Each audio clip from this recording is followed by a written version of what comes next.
বিশ্ব রাজনীতি আবারও কি যুদ্ধের দ্বারপ্রান্তে?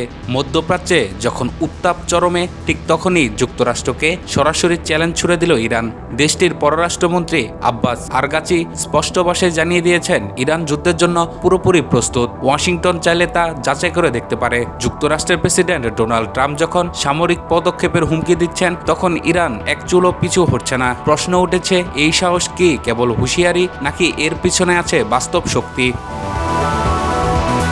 আল জাজিরা আরবিকে দেওয়া একান্ত সাক্ষাৎকারে আরগাচি জানান, ইরান কেবল কথায় নয়, বাস্তব প্রস্তুতিতেও অনেক এগিয়ে। তার দাবি, আগের যে কোনো সময়ের তুলনায় এখন ইরানের সামরিক সক্ষমতা আরও ব্যাপক ও বিস্তৃত। তিনি বলেন, যুক্তরাষ্ট্র অতীতেও সামরিক শক্তি দিয়ে ইরানকে ভয় দেখানোর চেষ্টা করেছে, কিন্তু প্রতিবারই ব্যর্থ হয়েছে। এই বক্তব্যে স্পষ্ট, ইরান নিজেকে আর দুর্বল কোনো রাষ্ট্র মনে করে না, বরং তারা প্রস্তুত, আত্মবিশ্বাসী এবং প্রয়োজনে প্রতিরোধে দৃঢ় প্রতিজ্ঞ। একদিকে যুদ্ধের হুমকি, অন্যদিকে দেশ জুড়ে অর্থনৈতিক সংকট থেকে শুরু হওয়া বিক্ষোভ, ইন্টারনেট বন্ধ, প্রাণহানির খবর, সব মিলিয়ে ইরানের উপর চাপ ভয়াবহ। কিন্তু এখানে ইরান পিছু হটেনি, বরং দেশটির নেতৃত্ব বলছে এটি অস্থিরতার পিছনে বিদেশি শক্তির ইন্ধন রয়েছে।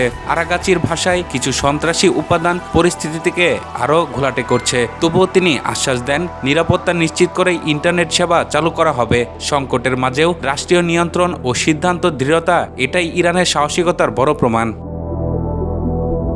সবচেয়ে গুরুত্বপূর্ণ বিষয়, ইরান যুদ্ধ চায় না, কিন্তু ভয়ও পায় না। আরাগাচি স্পষ্ট করে বলেন, হুমকি দিয়ে নয়, সম্মানের ভিত্তিতে আলোচনা হলেই কেবল তেহরান আলোচনার টেবিলে বসবে। যুক্তরাষ্ট্রের বিশেষ দূত স্টিভ উইকফের সঙ্গে যোগাযোগ চলমান থাকলেও ইরান জানিয়ে দিয়েছে, এক হাতে হুমকি আর অন্য হাতে প্রস্তাব, এই দ্বিচারিতা তারা মানবে না। একই সুরে ইরানের পার্লামেন্ট স্পিকারও সতর্ক করে দিয়েছেন, হস্তক্ষেপ হলে পাল্টা জবাব আসবেই। শেষ পর্যন্ত প্রশ্ন একটাই, যুক্তরাষ্ট্র কি যুদ্ধ বেছে নেবে, নাকি ইরানের এই সাহসী অবস্থানকে তারা সংলাপের পথে বাধ্য করবে?